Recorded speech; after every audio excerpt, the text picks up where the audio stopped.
When people stand in a stadium and look up at a massive, synchronized drone show, they think it's just a bunch of remote-controlled toys flying in a pattern. They see glowing shapes and corporate logos floating in the night sky and they think it's magic. But there is absolutely nothing magical about it. It is a terrifying, unforgiving mathematical nightmare. To make 10,000 flying machines maneuver inches apart from each other at 40 miles per hour without catastrophically colliding, you don't just write a flight path, you have to build a synthetic brain. You have to code a mesh network, a hive mind, where every single drone constantly talks to the other 9,999 drones in fractions of a microsecond, adjusting for wind shear, battery life, and barometric pressure. I spent my entire life teaching machines how to communicate flawlessly in thin air. I just never realized that while I was obsessively preventing my drones from crashing into each other, my own marriage was caught in a fatal, inescapable nosedive. My name is Kalen. I'm 37 years old, and I'm a lead swarm robotics engineer and aerial choreographer. 5 years ago, I married Serafina. Serafina was a high-powered luxury event director. She operated in a pristine, champagne-fueled world of mega resort openings, billionaire galas, and VIP red carpets. I was the quiet, obsessive engineer who spent 18 hours a day in a windless warehouse smelling like soldering iron flux and lithium-ion batteries. We were opposites, but I thought we were the perfect ecosystem. I engineered the spectacle, and she sold it to the highest bidder. For 4 grueling years, I poured every ounce of my personal savings and my sanity into my absolute magnum opus. I called it Project Constellation. It wasn't just a drone show. I had invented a proprietary AI-driven flight algorithm paired with 10,000 custom-built, ultra-lightweight carbon fiber drones. My software eliminated the standard 2-second delay in swarm synchronization. It allowed the drones to move like a fluid bioluminescent organism, creating hyper-realistic 3D holographic images in the sky with zero latency. It was the absolute holy grail of the global entertainment industry. Major tech conglomerates were spending hundreds of millions trying to replicate it. My software and the drone fleet were conservatively appraised at $15 million. I promised Serafina this technology was our empire. I told her that when we licensed the code, we would be the undisputed kings of the global entertainment market. We would be set for life. But Serafina didn't want to build a kingdom with a nerd in a warehouse. She looked at my grease-stained hands and my endless strings of code, and she decided she wanted the $15 million without having to share the stage with the mechanic. And she found a corporate shark who was more than willing to help her hijack the sky. The telemetry of our marriage started to fail when Serafina's event agency signed a massive contract with a global entertainment and mega resort syndicate. The CEO of that syndicate was a man named Tristan. Tristan was 45 years old and the absolute poster boy for corporate arrogance. He didn't build anything, he didn't understand aerodynamics, and he couldn't write a single line of code. He was a ruthless venture capitalist who bought up brilliant startups, slapped his massive, aggressive logo on their technology, and presented it to the world as his own visionary genius. He wore custom linen suits, flew a private jet between Miami and Dubai, and treated brilliant engineers like disposable IT support. Suddenly, Serafina was spending all her time at Tristan's glass tower headquarters, claiming she was restructuring his global launch strategy for a new mega resort. The red flags didn't just quietly appear, they flashed like a critical battery failure on my dashboard. First, the profound, unapologetic disrespect. Serafina started actively belittling my life's work. "Kalen, you need to wake up," she scoffed one evening, tossing her $5,000 handbag onto my pristine workstation. "Tristan manages a billion-dollar hospitality portfolio. He dictates the global culture. You're just a guy sitting in a dark room playing with toy airplanes. You lack corporate vision. Nobody cares about your mesh network algorithms. They care about the branding." Second, the intense, unnatural secrecy regarding her devices. Serafina changed the passcode on her phone and her iPad. She started taking crisis logistics calls in her car, sitting in the driveway with the engine running for 40 minutes before coming inside. Third, and by far the most terrifying, was her sudden, highly specific interest in my fleet logistics. Serafina, a woman who absolutely loathed the noise of my testing facility, suddenly asked me exactly when the 10,000 drones would be fully charged and if the proprietary flight software could be copied onto a portable encrypted flash drive. When an event planner suddenly asks for the master encryption keys to a $15 million autonomous flight algorithm, you don't answer the question. You run a deep-level packet inspection on your network. When you build proprietary AI technology that controls a fleet of 10,000 flying machines, you don't rely on a standard Wi-Fi password. My entire warehouse network was routed through a custom hardware firewall that silently logged every single byte of unauthorized data moving across the local area network. One Saturday night, while Serafina was supposedly at a weekend VIP retreat in the city, my phone vibrated with a critical priority alert from the lab. Someone was actively attempting to execute a mass file transfer from my secure development server to an unauthorized external cloud locker. I didn't storm into the house and kick the door open. I simply isolated the connection, artificially slowed the transfer speed to a crawl to buy myself time, and mirrored her laptop screen directly to my monitors. She had her encrypted messaging app open, communicating directly with Tristan. I didn't just find an affair, I found a premeditated, multi-million-dollar corporate heist. Tristan wrote, "My technical directors just reviewed the compressed simulation code you sneaked out last week. They are completely losing their minds. The swarm logic is 5 years ahead of anything Intel or Disney has. If we launch this as the grand finale of my $2 billion resort opening in Dubai next month, the media will crown me the king of entertainment. Have you secured the master USB drive and the physical fleet?" Serafina replied, her words dripping with a casual, horrifying cruelty that made the blood freeze in my veins. "I'm copying the master repository from his server right now. The idiot actually thinks I care about his stupid toy helicopters. Tomorrow, when he goes to his robotics symposium in San Francisco, I'll hire an unmarked transport crew to load the charging racks and all 10,000 drones into a truck. We'll launch the show in Dubai, I'll serve him with divorce papers the morning after, and we'll be on your yacht. He has no money to fight your corporate lawyers. He's just a sad, paranoid nerd, Tristan. We're going to own the sky." Tristan responded, "You're a visionary, my love. The basement nerd is going to fund our entire empire." I sat alone in the dark, the hum of my cooling fans filling the absolute silence, staring at the glowing monitor as my entire reality shattered into a million pieces. My wife of 5 years was sleeping with a corporate parasite. Together, they were actively plotting to steal 4 years of my blood, sweat, and genius, intentionally hijack my masterpiece, launch it on the biggest stage in the world, and leave me utterly destroyed. They thought I was just a sad, paranoid nerd playing with toys.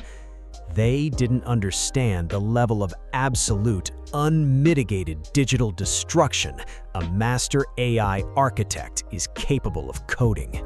If you want to destroy a fraudulent event producer, you don't smash his speakers. You let him steal your fleet.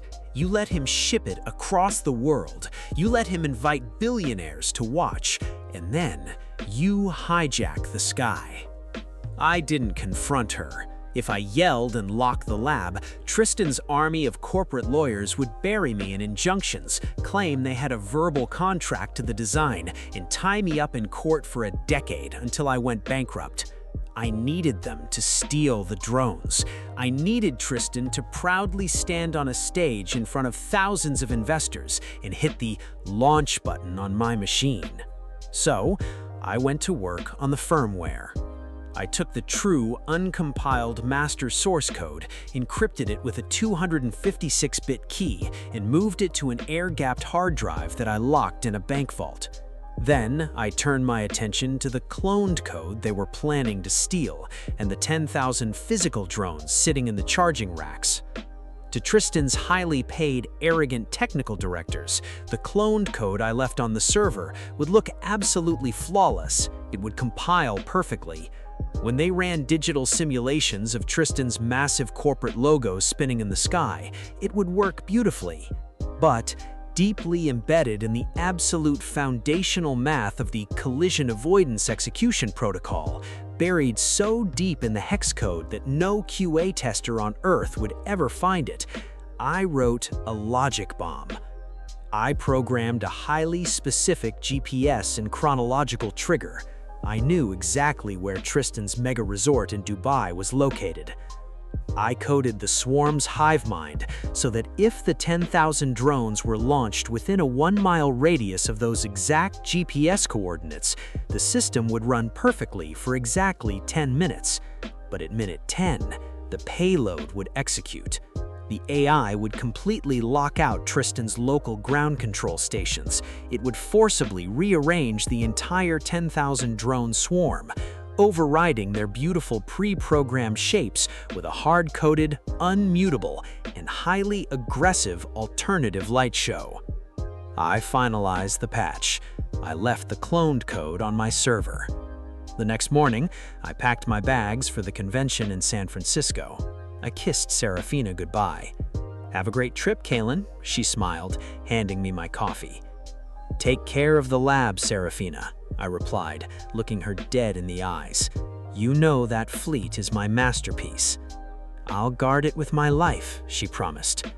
I drove away. I let her bring the thieves into my sanctuary. I let them steal the bomb. Now, they just had to press launch. I didn't go to San Francisco. I drove straight to the downtown offices of the most aggressive, ruthless intellectual property and aviation litigator in the tech industry. I sat down at his mahogany conference table. I handed him my original, time-stamped code logs. I handed him the high-definition security footage and the crystal-clear iCloud transcripts of Serafina and Tristan explicitly conspiring to steal the files and the 10,000 physical drones. And finally, I handed him the official, federally approved patent documentation for the Swarm Logic software, which I had secretly expedited and secured exclusively in my own name a month prior. My wife and her accomplice are going to illegally launch 10,000 stolen, patented autonomous aircraft over a crowded mega resort in Dubai next Saturday, I told my lawyer calmly. My lawyer reviewed the documents, read the chat logs, and slowly smiled like a shark smelling blood in the water. Kaylin, utilizing stolen, patented aviation technology to solicit hundreds of millions of dollars from international investors is massive, willful federal fraud. But beyond that, flying an unregistered, stolen fleet of autonomous aircraft in restricted commercial airspace violates massive international aviation laws. If he launches this fleet, we won't just sue him. Civil aviation authorities and Interpol will literally liquidate his entire corporate empire. Draft the paperwork, I said, but do not file the injunction yet. Do not stop the show. Let him put his face on it in front of the whole world. On Wednesday afternoon, my phone notified me that my lab doors had been breached. Through the hidden cameras, I watched Tristan's logistics team illegally pack my charging racks and 10,000 drones into shipping containers. Serafina left a white envelope containing divorce papers on my desk and walked out. They were laughing. They thought they had just executed the perfect, untouchable heist, but they had no idea they had just launched a digital self-destruct sequence into their own sky. Saturday night, live from the grand opening in Dubai, the undisputed center of global luxury. I sat in my dark hotel room, watching the global broadcast in high definition. The live stream had over 3 million viewers. Tristan was hyping up the crowd, pacing back and forth across the massive outdoor stage, absolutely dripping with unearned confidence. The camera panned to the VIP section, and I saw Serafina standing there, holding a glass of champagne, looking incredibly proud, believing she had just secured a billion-dollar empire. "Ladies and gentlemen, your highnesses," Tristan announced into his microphone, his voice oozing with arrogance. "Tonight, we redefine the heavens. I present to you the greatest technological spectacle ever created by man." He dramatically pressed the launch button on his tablet. Behind the resort, the deep hum of 40,000 micropropellers filled the air. 10,000 drones lifted off simultaneously, forming a massive, glowing, bioluminescent wave in the night sky. The crowd went absolutely wild. For the first 9 minutes, the show was flawless. The drones formed beautiful geometric patterns, animals, and finally began to assemble Tristan's massive corporate logo, 1,000 feet wide across the sky. I looked at the stopwatch on my phone. At exactly 10 minutes, the GPS proximity trigger hit critical mass. Mind logic bomb executed. The drones didn't crash, but the swarm's hive mind forcibly severed all connection to Tristan's ground control laptops. On the live global broadcast, right in front of the most elite crowd on Earth, the magic violently shifted. The massive glowing corporate logo of Tristan's company suddenly shattered. The 10,000 drones violently swarmed, glowing an aggressive, blinding neon red. They reassembled instantly into a massive 1,000-foot-wide, perfectly scannable QR code that hung over the entire resort like a blazing neon billboard. Below the QR code, the drones spelled out in massive 500-foot-tall red letters, "Stolen code. Tristan is a fraud. Scan to hear the truth." The crowd of thousands went dead silent for exactly 2 seconds. Then, absolute apocalyptic curiosity erupted. Thousands of people in the audience, including journalists and billionaires, frantically pulled out their phones, pointing their cameras at the giant red QR code in the sky. The QR code linked directly to an undeletable cloud audio file, the crystal-clear recording of Serafina and Tristan explicitly plotting to steal the drones, hack the code, and defraud the investors. Tristan froze on stage, his jaw dropping. He stared at the sky in pure, unadulterated horror. "Shut it down! Land them! Cut the power!" Tristan screamed at his technical directors, totally unhinged, frantically throwing his tablet on the ground. "We can't!" his lead engineer screamed back over the headset. "We're completely locked out. They're not responding to our commands." In the VIP box, Serafina dropped her champagne glass. It shattered. She pulled out her phone, scanned the sky, and heard her own voice playing back to her. She put her hands over her mouth, her face turning the color of wet concrete, looking like she was going to pass out. The elite crowd didn't cheer. They started whispering, pointing at Tristan in utter disgust. The live stream chat completely broke. 3 million people had just watched a CEO expose his massive corporate fraud in the sky. I took a slow, deeply satisfying sip of my coffee, smiled at the frozen live stream, and texted my lawyer. Clear for landing. You cannot unbroadcast a 1,000-foot-tall confession in the sky to the entire internet. The fallout was an absolute, unmitigated, scorched earth massacre. The video of the red drones and the audio file went viral globally within minutes. By Sunday morning, Tristan was the biggest laughingstock in the history of the entertainment industry. The wealthy investors who had funded his mega resort immediately pulled their money and filed massive lawsuits against him for gross misrepresentation and corporate fraud. But the real fatal blow came from the authorities, because Tristan had illegally flown 10,000 unauthorized, stolen autonomous aircraft in restricted commercial airspace. International civil aviation authorities and Dubai police raided his hotel suite. He was detained before he even reached the airport. Days later, based on the dossier my lawyer submitted, he was indicted for massive corporate fraud and international intellectual property theft. His empire collapsed, and he was facing 15 years in prison. Serafina's life was vaporized. Tristan, realizing he was facing total ruin, immediately blamed her. He told investigators that she was a rogue event director who had supplied him with the stolen drones and hacked code without his knowledge. He threw her to the wolves to save himself. She called me from a hotel room in Dubai, sobbing so hard she was hyperventilating. Kaylin, please, the authorities are here. Tristan dumped me. The drones spelled our names in the sky. You have to tell them you made a mistake with the code. Please, I have nothing. I didn't make a mistake, Serafina, I said calmly, leaning back in my chair. I gave you exactly what you stole. You just forgot to check the telemetry logs. I heard your audio file, by the way. Check your email. You've been served with a federal IP lawsuit. Enjoy the view. I hung up and blocked her number. During our divorce settlement, she had absolutely zero leverage. Because she was facing criminal charges for corporate espionage against me, the judge awarded me 100% of the marital assets and denied her any alimony. She walked away with millions in legal debt and an international felony record.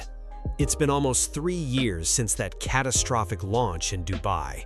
After the dust finally settled and the lawsuits were paid out, I licensed the real, fully functioning, updated source code for Project Constellation. I didn't sell it to a flashy event broker.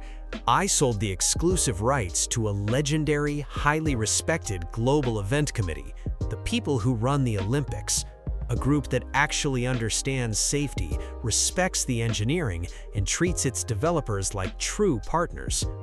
I made enough money from that single contract to buy a massive new commercial robotics facility, hire a full team of engineers, and my business has never been better. Last I heard, Serafina avoided a long prison sentence by taking a plea deal, but she is completely blacklisted from the event and PR industries globally. She is currently working at a cheap tourist kiosk, handing out flyers for budget helicopter rides, knowing every single day that she voluntarily threw away her golden ticket to the absolute top of the industry. Tristan, completely bankrupt and ruined, is currently serving an 8-year sentence in a federal penitentiary for massive securities fraud and aviation violations. He has no mega resorts, no private jet, and definitely no drones. If there is a lesson to be learned here, it's a simple one. Never try to hijack a swarm if you don't know the architect who built the hive. If your partner thinks they can steal your hard work, push you into the shadows, and take the spotlight for themselves, don't try to pull the plug. Don't fight them for the server. Smile, hand them the hardware, let them ship it across the world, and let them confidently stand in front of the cameras. And right when they think they've secured their empire, just let the code execute. Drop the facade and let the whole sky tell exactly what they deserve. Thanks for listening to my story. If you enjoyed this one, drop a like, hit subscribe, and let me know in the comments, what's the most embarrassing technological failure you've ever witnessed?